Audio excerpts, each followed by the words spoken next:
State House in Albany, what would happen?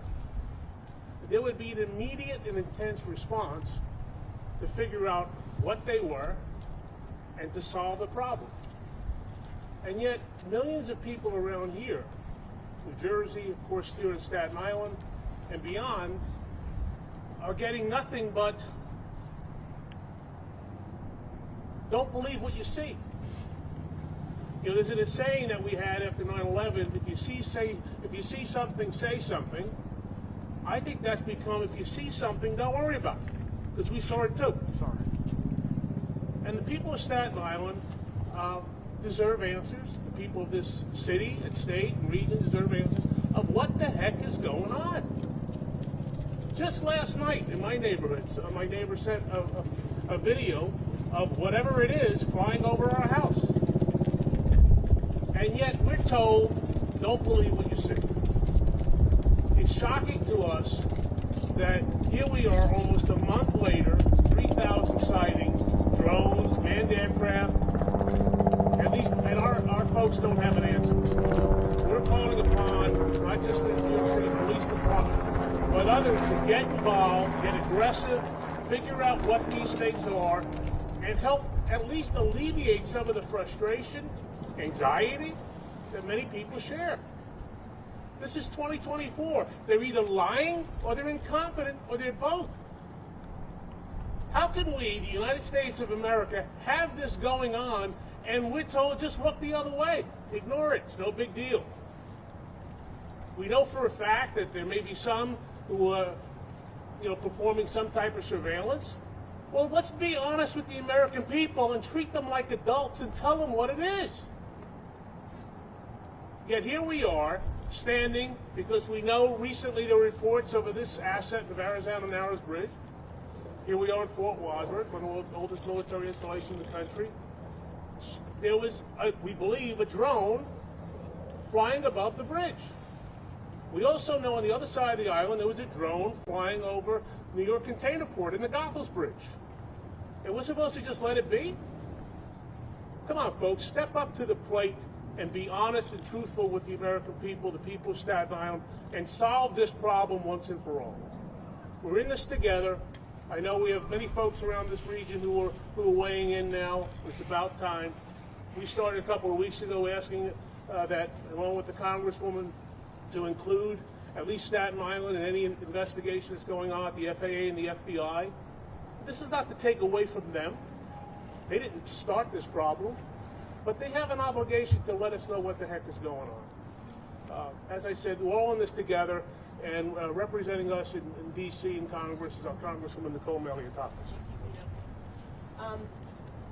20 years ago, they filmed War of the Worlds on Staten Island, and now we feel like we're characters in that movie. What is happening is outrageous.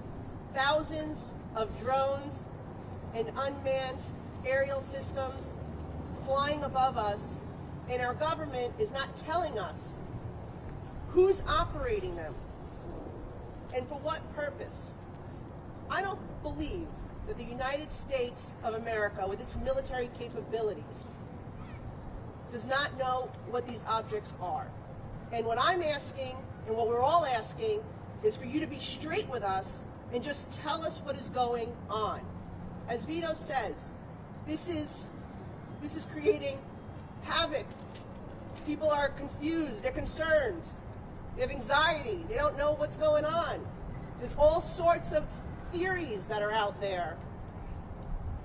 And the best way to address this is to just be honest and tell the American people what is going on.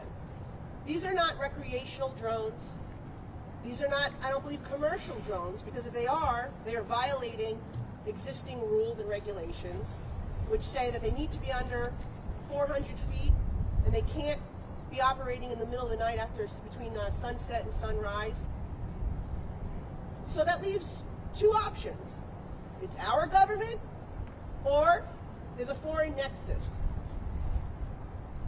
And so either our government is doing some type of surveillance activity or surveying, or what really would concern, I think, everyone, there's a foreign government that is doing this type of activity and surveillance, and they're doing it above sensitive infrastructure, Verrazano Bridge, this U.S. Coast Guard base, the Army installation across the water, power plants, ports. And so, again, just be straight with us, tell us what it is, and let's address it the best possible way so we can calm everyone down and make sure that these don't pose a threat to our national security and public safety. Because even if it is not nefarious, the fact that these things are flying all over is a public safety issue. There can be an accident. There could be an explosion. There could be a crash. This is a very densely populated area. And going back to the FAA restrictions, you cannot be flying these things above and around buildings if it's commercial or recreational. So something's not right here, and we need our government to give us answers and also put in place restrictions so that this does not continue, and enforce the existing regulations and restrictions. And that means our government needs to follow those rules as well. Thank you. Thank you, Nicole. Recently, just a few days ago, we announced that the city, in partnership with the MTA, Port Authority, and others, actually took 70,000 ghost vehicles off the roads. Bikes, e-bikes, mopeds, motorcycles, and cars. And yet here we are helpless with these ghost drones flying above.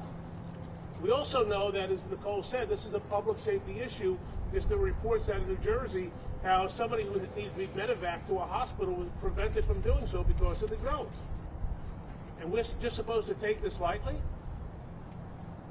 With us at the state level is State Senator Jessica Fossella. There's also reports of why don't you shoot them down? Perhaps the President of the United States or the Governor of the state of New York or elsewhere should say or issue an executive order to allow people to shoot the things down. There were those who had said in public life, well, don't be concerned. Some of those people actually said they don't know what they are, but don't be concerned. You can't have it both ways. How can you not know what they are and say you shouldn't be concerned? So we're getting to the point of reckless rhetoric, reckless behavior, and basically, as I said before, you're either lying or incompetent to the people. State Senate Assemblyman Michael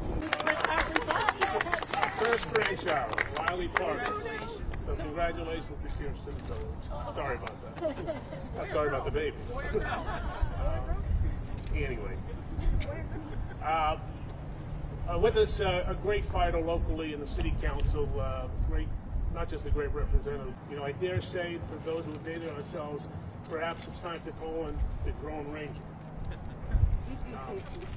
With all that said, I know. Sorry about that. Anyway, the mommy and the baby are doing great. That's most important to me. So yesterday we heard from the White House security spokesman John Kirby that these were banned, lawful, airplanes. I guess he was talking. Do you not believe that? Also, for the Congresswoman yesterday, Mike Johnson was supposed to be briefed by the White House. Did that happen? And what did they say? So I'll take it. This is part of the reason we're here, right? We're getting a lot of misinformation. We're getting conflicting stories. I venture to say the things that we are seeing, videos I've seen, they don't appear to be manned aircraft. And if the gentleman who spoke yesterday has answers, I think part of what we're saying today is come forward and explain exactly what they know. And if it's our government that's providing, and we've all been there, I served, and Nicole will say in a few minutes, if there's something that's classified, or if there's something we shouldn't be discussing, so be it. But say something along those lines is that everything is under control, you need not be worried because it's us. Part of this vacuum that we've created is that we think it may be somebody else or some other country. So I do not believe the full impact of that statement. I don't know if he was briefed yesterday. I know he said he was going to receive a classified briefing. I tried reaching out to him, but I couldn't get a hold of him earlier today to see if there was any information that could be shared. this is the thing. Yesterday we did receive a staff level briefing. It was not classified, and what they were telling us is that they were corroborating the reports and the videos that have been submitted with the flight plan, and what they found was that at the time that people were observing these drones, there were planes that had passed. However, I raised the question then, drones operate at 400 feet or less. The planes, in order for them to be visible, begin at 1,000 feet in the flight plan. So there's somewhat of a discrepancy there because a lot of people are reporting viewing these aerial devices at a very low altitude. And so I'm not sure that the flight plan would be able to pick up, number one, those drones, unless they are actual airplanes that are above the 1,000. It could be, it could be both. And so I think that could be an answer for some of the objects that have been seen because, it's hard, sometimes at night particularly, it's very hard to tell the difference or what exactly it is. But some are very obvious that they're drones and they're operating at a very low altitude, which, if it's recreational commercial, would be a violation of the FAA regulations. So they need to crack down on it if that's the case. That's why I believe that this is either our government or the foreign government that is operating these systems, because it does not make sense that it would be commercial or recreational. That's just my assessment without getting any real answers from the agencies that were participating. You had Department of Homeland Security, you had FAA, you had the DOD, and this was the best that they could provide us during yesterday's briefing call. Let me just add, frankly, I was told from someone in law enforcement 2 weeks ago that they were tracking drones. That this person that I spoke to saw 10 himself. So that's why when they say they're all manned, I have to unfortunately disagree. Reagan Adji, ABC News. First, 2 questions. 1, did any of you actually witness one of these drones? And 2, what is your name going to be as a grandpa? That's a good question. The second question is great. I don't know. Everybody else has one, and I haven't come up with it, but thank you for asking. I guess I go with the default of grandpa for now, but thank you. We're blessed. I have not seen one, but literally this morning, my neighbor up the block sent us a video of a drone hovering above our house last night. And we've seen a lot of, I think everybody could speak here independently if they want. We've seen videos of people sending us unsolicited. This was over our house. This was over the container port. So have I seen one in the sky myself? No, but I think the reports are just so overwhelming that they exist. For the borough president and the congresswoman, have you noticed a certain location on Staten Island, a certain part where you're receiving constituent calls more so than other parts of the island? There are folks who are these drones. Yeah, they're all over. I think they're more concentrated on, I would say, near the water, like here. Friends of ours out in Tottenville, I've seen them over where the breakwaters are, out off the coast. As I say, we live relatively close to the water, not right on the water. We saw them we were seen last night. And then the first reports of Staten Island were over closer to the Goethals Bridge and the New York container port. So I don't know. Anybody have any other? No, I think that's accurate. Some were spotted in Great Hills maybe, but again, I agree with Vito. That's the same stuff that we're hearing. We saw one last night right around this area. You saw one with your own eyes? Tony saw one. He was pointing it out to me. The thing is, you can't. I personally. We got Tony on that. Oh, no.